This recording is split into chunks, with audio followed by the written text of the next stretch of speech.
Hello everyone. Hope you all are doing well with your studies. Fine. So the topic which we are going to discuss today is the making of Germany and Italy. The first thing which we are going to discuss under it is the German unification.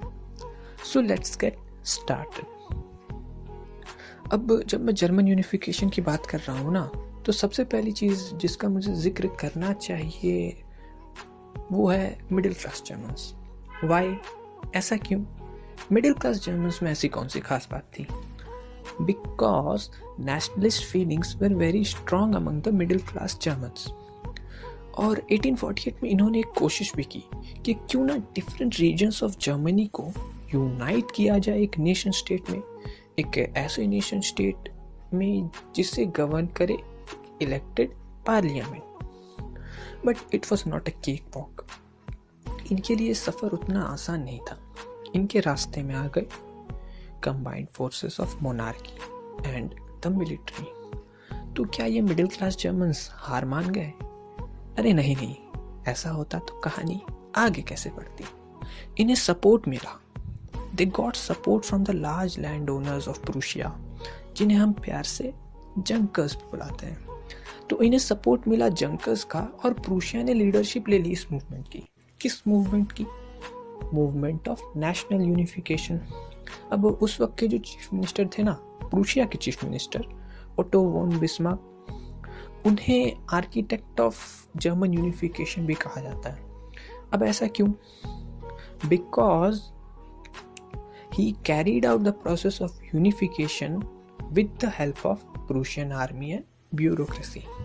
अब उनके policy के under his policy of blood and iron. कौन सी policy? Blood and iron. Under his policy of blood and iron Prussia fought 3 wars over 7 years. 7 years. आप सोच सकते हो 7 साल कितना लंबा अंतराल होता है. मीन्स इतने दिनों तक तो वर्ल्ड वॉर भी नहीं चली थी. तो प्रूशिया 7 सालों तक सिर्फ वॉर ही लड़ती रही, है ना. सो Prussia fought 3 wars over 7 years with Austria, Denmark and France, and it all ended in Prussian victory. अब प्रूशियन आर्मी थी स्ट्रांग, तो जीत भी गई, and it completed the process of German unification.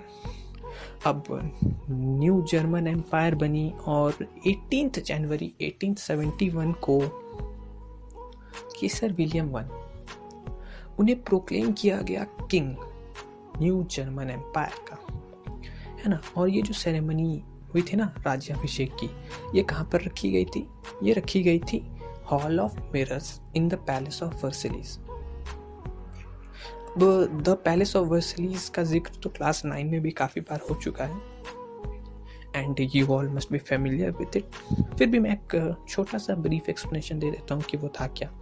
सो जो पैलेस ऑफ वर्सेलीज था वो उस वक्त के one of the most luxurious monuments, है ना. One of the most luxurious monuments में उसका नाम शुमार था, द पैलेस ऑफ वर्सेलीज.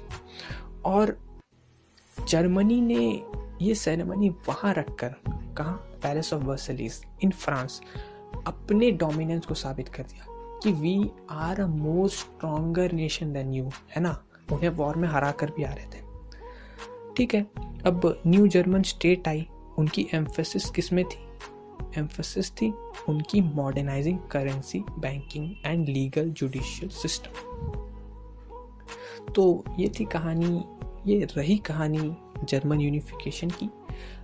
नेक्स्ट, अब इसके आगे हम डिस्कस करेंगे इटली के बारे में. So thank you.